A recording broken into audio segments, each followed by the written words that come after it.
बिस्मिल्लाहिर्रहमानिर्रहीम। बाप आलीशान मनसब पर फायज़ अपने बेटे के आलीशान दफ्तर में दाखिल हुआ। बेटों को मोहब्बत भरी नज़रों से देखा।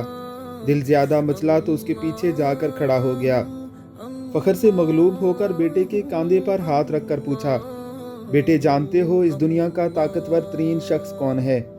बेटे ने झट से जवाब दिया, मैं। बाप को हैरत से एक झटका लगा। ताकीद के लिए एक बार फिर पूछा, बेटे इस दुनिया का ताकतवर तरीन शख्स कौन है? बेटे ने बिल्कुल पहले जैसी मतानत और सुकून से धीमे लहजे में जवाब दिया, मैं। बाप के चेहरे का रंग मुतगैर हो गया। सदमे से दिल बुझा और आंखों में आंसू लहरा गए।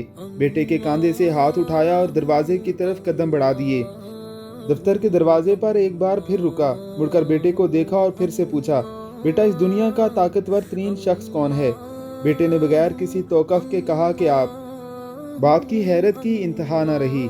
बेटे की इस बदलती सोच पर बहुत हैरान हुआ।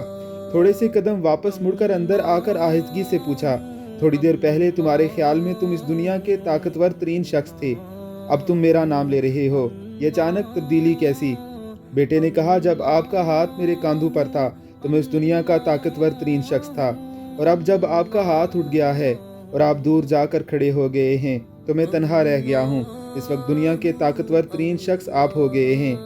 देखिए, एक तवील उम्र के बाद बेटों के अपने बाप की कब्र पर बहाए हुए आंसू भले कितने ही सच्चे और इखलास से निकले हुए क्यों ना हों, ना उनके बाप को कोई फ़ायदा पहुंचा रहे होते हैं और ना ही उन बेटों के लिए कोई अफादियत पैदा कर रहे होते हैं।